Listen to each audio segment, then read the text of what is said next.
बहुत शुक्रिया। बिस्मिल्लाहिर्रहमानिर्रहीम। जनाब स्पीकर, आपकी तवज्जो मैं मबसूल कराना चाहता हूँ।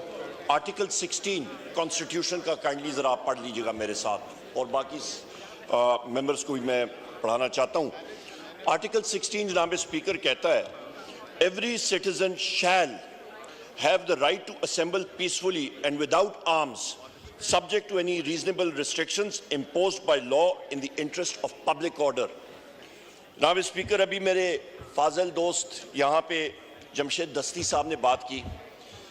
यहाँ पे जनाब स्पीकर परसों चौथ से पंजाब के मुख्तलिफ शहरों में सेक्शन 144 इम्पोज किया जा रहा है, और सेक्शन 144 ये सीआरपीसी आपकी यहाँ पे सेक्रेटेरिएट से मैंने मंगा ली है, और इसका आप ज़रा मुआयना करें और इसको पढ़ें।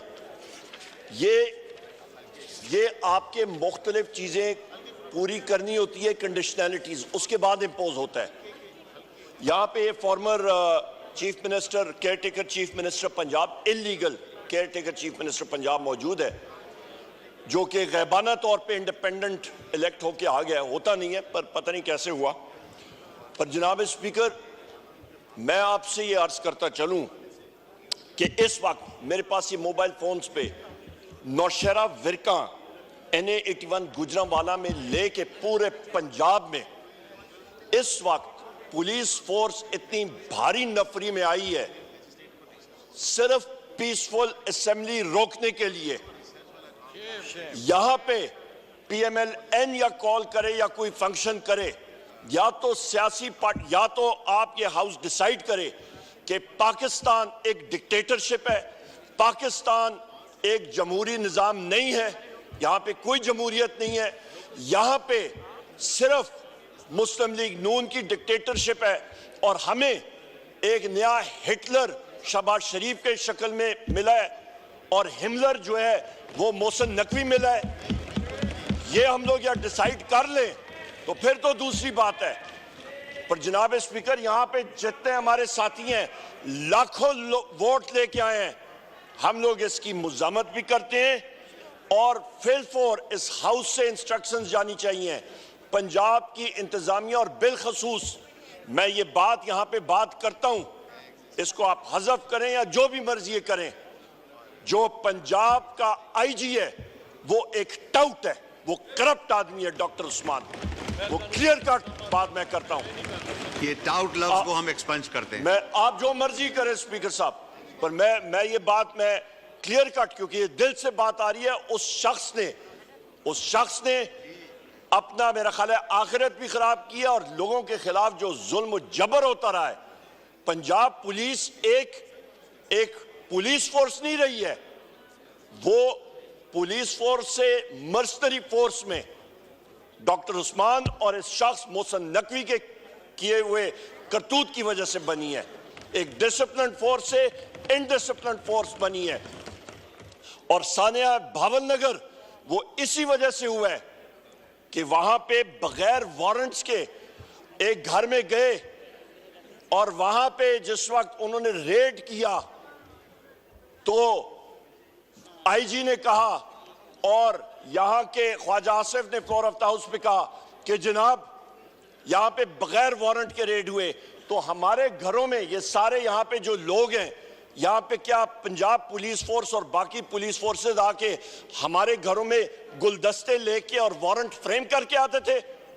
हम लोग पूछते हैं जनाब स्पीकर इन लोगों से, ये इस पुलिस फोर्स को मर्सनरी पुलिस फोर्स बनाने में ये लोग जिम्मेदार हैं। We condemn this. और दूसरी अहम बात जनाब स्पीकर, यहां पे फ्री असेंबली होनी चाहिए, आपकी चेयर से रूलिंग आनी चाहिए, फ्री असेंबली यहां पे आइन का मैं फिर कोट कर लेता हूं।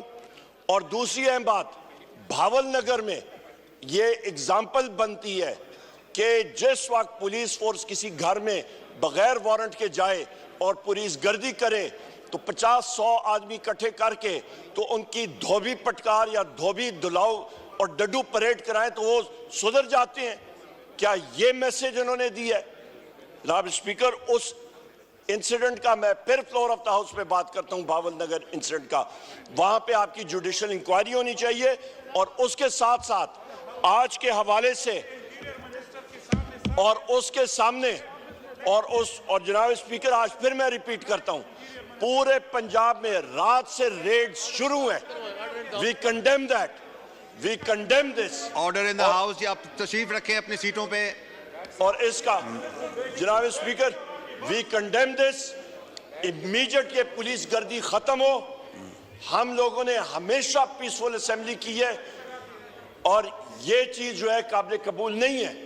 और इसके साथ साथ क्योंकि ये इस्लामाबाद कैपिटल टेरिटरी भी इंटीरियर मिनिस्ट्री के नीचे आती है, यहां पे भी इस्लामाबाद में ये इस चीज से नहीं निकल सकते। इस्लामाबाद में भी पीसफुल रैलीज निकलेंगी, किसी किस्म की दफा 144 की जरूरत नहीं है। जनाब स्पीकर, मैं आखिरी दो बात करके फिर यहां पे बैठूंगा। बुशरा बीबी का केस, यहां पे जो उनके साथ जुल्म और सितम हो रहा है, एक छोटे से कमरे में अडयाला जेल की अथॉरिटीज ने उनको महसूल करके बंद किया हुआ है। उनको मेडिकल ट्रीटमेंट उनकी मर्जी की नहीं मिल रही। उनके स्कैन्स गवर्नमेंट अस्पताल में उनको मैनिपुलेट करने के चांसेस बहुत ज्यादा थे और जो होते भी रहे। हमारी डिमांड है कि उनको जल्द से जल्द रिहा किया जाए, क्योंकि वो इद्दत केस में कभी प्रोसिक्यूटर इधर भागता है, गवर्नमेंट का वकील कभी इधर भागता है, कभी उधर भागता है। बोगस केस है वो। और जनाब स्पीकर, उनको medical facilities, medical scan private अस्पताल से, शौकत खानम से और शौकत खानम के डॉक्टर से उनको मुहैया की जाए, क्योंकि हमें ये गवर्नमेंट के अस्पताल के डॉक्टर्स और इनके स्कैन्स पे बिल्कुल हमें भरोसा नहीं है, क्योंकि ये मैनिपुलेट होते हैं। जिस तरह के प्लेटलेट्स नीचे से एजेंसीज ने उस वक्त भी मैनिपुलेट किए थे। जनाब वाला, मैं आखिर में आपसे ये रूलिंग एक बार फिर चाहूंगा, आपसे एक क्लियर कट रूलिंग आनी चाहिए कि पंजाब गवर्नमेंट को और यहां पे फेडरल गवर्नमेंट को पाकिस्तान तहरीक इंसाफ के लोगों को दीवार से लगाने की कोई जरूरत नहीं है। हम लोग यहां पे ठीक ठाक तादाद में मौजूद हैं। हम लोग मुहिब वतन लोग हैं। 3 करोड़ लोगों ने पाकिस्तान तहरीक इंसाफ को वोट दी है। ये हुकूमत फॉर्म 47 की बैसाखियों पे आई है और ये ऐसी चीजें 2 मिनट में तब्दील हो जाती हैं। जनाब स्पीकर, जिंदगी का और हुकूमत चेंजेस का, मौत का कोई पता नहीं लगता। वक्त आने जाने में कोई चीज नहीं।